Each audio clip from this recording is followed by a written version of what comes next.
بسم اللہ الرحمن الرحیم۔ بسم اللہ الرحمن الرحیم۔ قیامت کا تصور و یقین روح پر منحصر ہے۔ اگر ہمیں روح پر یقین نہیں تو ہمیں قیامت کے تصور پر کبھی بھی یقین نہیں آئے گا۔ روح انسان کا ایک ضروری حصہ ہے اور انسانی زندگی اور وجود کا ایک لازمی جز ہے۔ اس کا مطلب یہ ہوا کہ روح انسان کو بناتی بھی ہے اور کسی بھی انسان کی شخصیت طے کرتی ہے۔ روح میرا حصہ ہے جو میں ہوں۔ میں اپنے جسم کو میں نہیں کہتا۔ جب میں کہتا ہوں کہ میں 10 سال پہلے سمندر کنارے گیا تھا تو اس وقت میرا جسم الگ تھا، میری کھال الگ تھی، میرے بال الگ تھے۔ میرا جسم اب وہ نہیں جو 10 سال پہلے تھا۔ جب میں یہ کہتا ہوں کہ یہ یا وہ میں نے کیا، وہ میں روح کی طرف اشارہ ہے، نہ کہ جسم کی طرف۔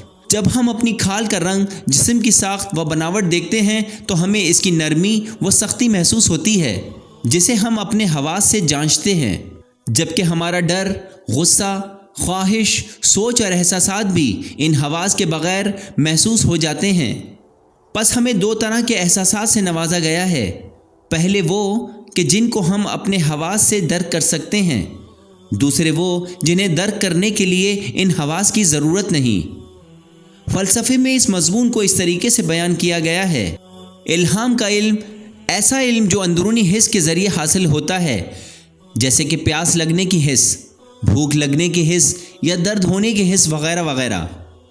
حاصل کیا گیا علم جو مختلف بیرونی چیزوں کے ذریعے سے اخذ کیا گیا ہو، ہمارے احساسات اور تخیل و فکر کے ذریعے یا پھر عقلی مفروضے کے ذریعے حاصل کیا جاتا ہے۔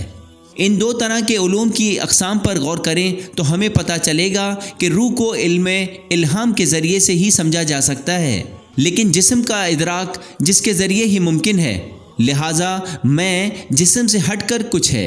قرآن کے نقطہ نظر سے روح کے وجود میں کوئی شک نہیں۔ قرآن کریم کی سورہ سجدہ میں ارشاد رب العزت ہے: پھر اس کو درست کیا، پھر اس میں اپنی طرف سے روح پھونکی۔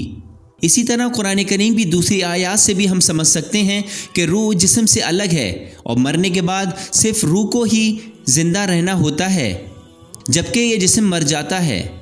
قرآن کریم میں ارشاد رب العزت ہے: کہہ دو کہ موت کا فرشتہ جو تم پر مقرر کیا گیا ہے تمہاری روحیں قبض کر لیتا ہے، پھر تم اپنے پروردگار کی طرف لوٹائے جاؤ گے۔ لہٰذا ایک انسان کا وجود دراصل اس کی روح ہے جسے موت کا فرشتہ لے جاتا ہے اور موت کے وقت روح کو بچا لیتا ہے اور اس جسم کو چھوڑ دیتا ہے کہ جسے بعد میں فنا یا ختم ہو جانا ہے۔